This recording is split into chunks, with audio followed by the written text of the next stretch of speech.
ये एक मज़ेदार क्वेश्चन है। क्यों है मज़ेदार? क्योंकि इसमें थोड़ा दिमाग लगाना पड़ेगा आपको डिसाइड करने में। सी, फर्स्ट लिखा हुआ है एडियाबैटिक प्रोसेस में वॉल्यूम डिक्रीज़ होने से टेम्परेचर भी डिक्रीज़ होता है।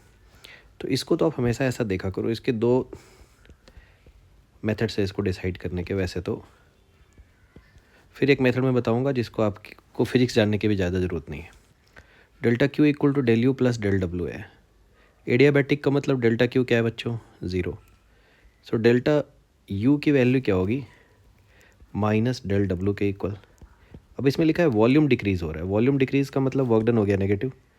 This is negative but due to this minus sign delta U is positive. मतलब टेम्परेचर क्या हो रहा है? इंक्रीज़। क्योंकि डेल्टा यू होता क्या है? यू की वैल्यू होती है NF/T/2 और जिसको आप NCV/T भी लिखते हो। तो भाई अगर डेल्टा यू पॉजिटिव मतलब पक्का टेम्परेचर हो रहा है इंक्रीज़। यहाँ लिखा है डिक्रीज़, तो फर्स्ट स्टेटमेंट इज़ फॉल्स। और अगर आप ध्यान से देखोगे बाकी सारे स्टेटमेंट में फॉल्स जो है वो ट्रू लिखा हुआ है। यहाँ ट्रू लिखा हुआ है, तो फर्स्ट फॉल्स का मतलब पक्का ये फोर्थ आंसर है। बट मान लो ऐसा कुछ और ऑप्शन भी होते जिसमें एक में फॉल्स लिखा होता। सेकंड वाला डिसाइड करना बहुत इंपॉर्टेंट है। ठीक है, सेकंड स्टेटमेंट। पहले तो मैं आपको ये बता रहा हूँ कि अगर बहुत ज़्यादा किसी को फिजिक्स नहीं भी पता है तो आप इसको कैसे समझाओगे कि एडियाबैटिक प्रोसेस में अगर वॉल्यूम डिक्रीज़ हो रहा है तो टेम्परेचर क्या होता है? डिक्रीज़ होता है। तो इसके लिए हम एक क्लास में क्या क्वेश्चन करते थे कि एक ट्यूब सडनली अगर बस्ट हो जाती है, एक ट्यूब सडनली अगर क्या हो जाती है? बस्ट हो जाती है, तो कैसा फील होता है हमको? अचानक से बस्ट होती है तो वहाँ पे आपको फील होता है थोड़ा कूल। या बलून सडनली, यहाँ पे बलून की सडनली हवा निकाल देते हो तो वहाँ से जो बाहर हवा आती है वो कैसे फील होती है? कूल। क्योंकि वॉल्यूम इंक्रीज़ होता है तो वहाँ टेम्परेचर डिक्रीज़ होता है। तो इसका रिवर्स सोचो कि अगर आप वॉल्यूम सडनली कंप्रेस करोगे तो टेम्परेचर क्या होता है? इंक्रीज़। ये कहाँ पे फील होता है आपको? जहाँ पे आप ट्यूब में हवा भरते हो और वहाँ बहुत फास्ट अगर हवा भर रहे हो पंप से, तो यहाँ पे ये नोज़ल जो है इसका, ये क्या हो जाता है? थोड़ा हीटअप हो जाता है। तो वॉल्यूम सडनली कंप्रेस करने से टेम्परेचर बढ़ता है। तो अगर ये ट्यूब की कहानी बस आप याद रखोगे तो आपको फटाफट याद रहेगा। अदरवाइज़ ये तो है ही, ये इक्वेशन तो है ही आपके पास फटाफट डिसाइड करने के लिए। तो ये दो चीज़ें हो गई।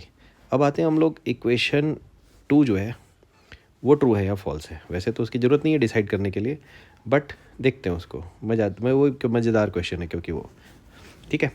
फ्री एक्सपेंशन इरिवर्सिबल होता है या नहीं होता है? फ्री एक्सपेंशन है क्या चीज़? सपोज ये कंटेनर है, इसमें कोई गैस है और वो वैक्यूम के अगेंस्ट अगर क्या हो जा रही है? फ्री एक्सपेंशन का मतलब इधर से कोई फोर्स नहीं लग रहा है इसको एक्सपेंशन से रोकने के लिए, ये फ्री एक्सपैंड करने के लिए। तो कोई फोर्स नहीं लग रहा है इसके ऊपर, इस गैस को एक्सपैंड करने पे कोई अपोज नहीं कर रहा है। तो आप ऐसा एज्यूम कर सकते हो कि वैक्यूम के अगेंस्ट ये एक्सपैंड कर रही है। तो वो इरिवर्सिबल है क्या? बिल्कुल इरिवर्सिबल है, क्योंकि सराउंडिंग को बिना अफेक्ट किए हुए वापस इसको आप कंप्रेस नहीं कर सकते हो। So that is irreversible. दूसरा, ये एडियाबैटिक है या नहीं?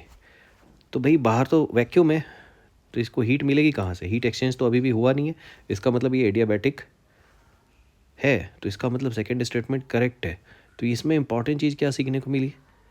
3 चीज़ें हैं ना इसमें डिसाइड करने को। पहला वाला वॉल्यूम डिक्रीज़ होने से क्या होता है, दूसरा फ्री एक्सपेंशन इरिवर्सिबल होता है बिल्कुल, और एडियाबैटिक भी होता है। So answer is clearly 4। हालांकि सिर्फ फर्स्ट स्टेटमेंट से भी आप डिसाइड कर सकते थे दैट द आंसर इज़ 4।